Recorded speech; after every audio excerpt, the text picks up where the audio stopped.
Testonic.ai from panic to prep. 100% free until JEE, MSET and KSET. మరి ఎందుకు చంద్రబాబు నాయుడు గారు ఈ మాదిరిగా ప్రతి చోట కూడా వాళ్ళ ఎమ్మెల్యేలను రెచ్చగొడతా ఉన్నారు. ప్రతి చోట కూడా అప్పుడు స్థానిక ప్రజాప్రతినిధులను రెచ్చగొడతా ఉన్నాడు. పోలీసులను దుర్వినియోగం చేస్తూ ఉన్నారు. చేసి చివరికి ఏం జరిగింది? ఇక్కడ 9 మంది ఇక్కడ వైఎస్ఆర్సీపీకి సంబంధించిన సభ్యులు ఉంటే చంద్రబాబు నాయుడు గారు ప్రలోభాలు పెట్టే కార్యక్రమం, చంద్రబాబు నాయుడు గారు భయపెట్టే కార్యక్రమాలు జరుగుతూ ఉన్న నేపథ్యంలో వీళ్ళంతా కూడా కోర్టుకు వెళ్ళి కోర్టుల నుంచి వీళ్ళంతా కూడా మాకు ప్రాణహాని ఉంది, ఎంపీపీ ఎలక్షన్లలో మేము పార్టిసిపేట్ చేయాలి అని అంటే మాకు ఇబ్బందికర పరిస్థితులు ఉన్నాయి అని చెప్తే కోర్టు అక్షింతలు వేసి పోలీస్ ప్రొటెక్షన్తో ఈ ఎన్నిక జరిపించండి అని చెప్పి కోర్టు ఆదేశాలు ఇస్తే, కోర్టు ఆదేశాలతో 8 మంది కోర్టు ఆదేశాలతో ఎంపీటీసీలను తీసుకొని వస్తూ ఉంటే మధ్యలో పోలీసులు పోలీస్ ప్రొటెక్షన్తో వీళ్ళంతా కూడా ఇక్కడికి వచ్చి ఓటు వేయాల్సిన పరిస్థితుల్లో పోలీసులు ఏం చేశారు?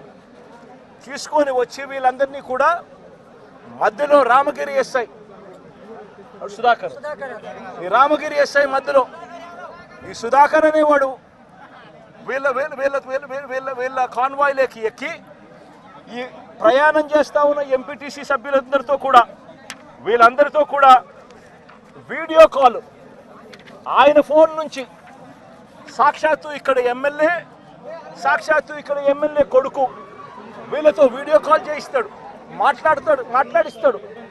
చేసేటప్పుడు భారతమ్మ అని చెప్పి ఒక ఎంపీటీసీ సభ్యురాలు ఉంటే ఆ ఎంపీటీసీ సభ్యురాలకు సంబంధించిన అమ్మా నాన్న వాళ్ళిద్దరిని వాళ్ళ దగ్గర పెట్టుకొని ఆ వీడియో కాల్లో వాళ్ళ అమ్మా నాన్నను కూడా చూపించి, నువ్వు కనుక ఓటు వేయకపోతే మీ అమ్మా నాన్న వాళ్ళు ఇంటికి కూడా రారు అని చెప్పి వీడియో కాల్లో ఏకంగా బెదిరించే కార్యక్రమం జరిగింది. ఆ పాప కన్నీరు మున్నీరు ఏడుస్తూ బాధపడుతూ ప్రకాశం చెప్పిన పరిస్థితులు. ఇలాంటి పరిస్థితిలో ఒక ఎస్ఐగా ఉన్న వ్యక్తి తాను చేసిన పని ఏమిటి? తాను కాన్వాయ్లోకి తాను సెలవు మీద ఉన్నాడట ఎస్ఐ. తాను మామూలుగా పోకూడదట. అలాంటి రామగిరి ఎస్ఐ ఎంటర్ అయ్యి వీడియో కాల్ పెట్టి వీళ్ళందరినీ కూడా భయపడించి ప్రలోభాలు పెట్టి చేసే కార్యక్రమాలు చేశారు.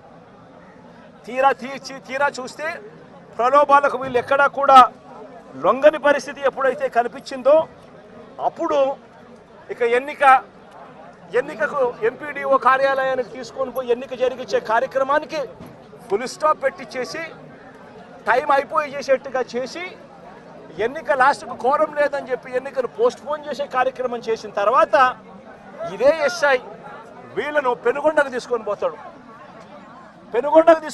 పక్క కాన్స్టిట్యున్సీలో ఉన్న పెనుగొండకు. అక్కడ ఎంఆర్ఓ కార్యాలయంలో తీసుకొని పోయి ఎంపీటీసీను బైండ్ ఓవర్ చేస్తూ అక్కడ తెలుగుదేశం పార్టీకి సంబంధించిన నాయకులందరినీ కూడా అక్కడికి రమ్మని చెప్పి చెప్తాడు. అదే సమయంలో అక్కడికి వెళ్ళి ప్రకాష్, మా ఉషమ్మ వీళ్ళిద్దరూ పెనుగొండ నియోజకవర్గంలో ఏం జరుగుతూ ఉంది అని చెప్పి వీళ్ళిద్దరూ అక్కడికి వెళ్ళి మా పార్టీకి సంబంధించిన అంటే ఈయన తనకు సంబంధించిన ఎంపీటీసీలు, మా పార్టీకి సంబంధించిన ఎంపీటీసీలు మీరు నిర్బంధిస్తే ఆ ఎంపీటీసీలకు మద్దతుగా వీళ్ళు అక్కడికి వెళ్ళి ఆ ఎంపీటీసీలను వీళ్ళు తీసుకొచ్చుకునే కార్యక్రమాలు చేస్తే వీళ్ళిద్దరి మీద కేసులు.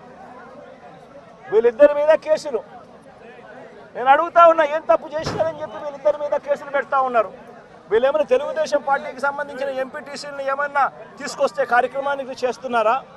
లేదే మా పార్టీకి సంబంధించిన ఎంపీటీసీలను సాక్షాత్తు పోలీసుల సమక్షంలో పోలీస్ అధికారే తెలుగుదేశం పార్టీ నాయకులతో కలిసి మా పార్టీకి సంబంధించిన ఎంపీటీసీలను కిడ్నాప్ చేసే కార్యక్రమం ఒకవైపున జరుగుతూ ఉంటే అడ్డుకునేందుకు వీళ్ళు అక్కడికి వెళ్ళి ధర్నా చేసి ఎంపీటీసీలను తీసుకొచ్చుకునే కార్యక్రమం వీళ్ళు చేస్తే వీళ్ళ మీద కేసులు పెడతారు.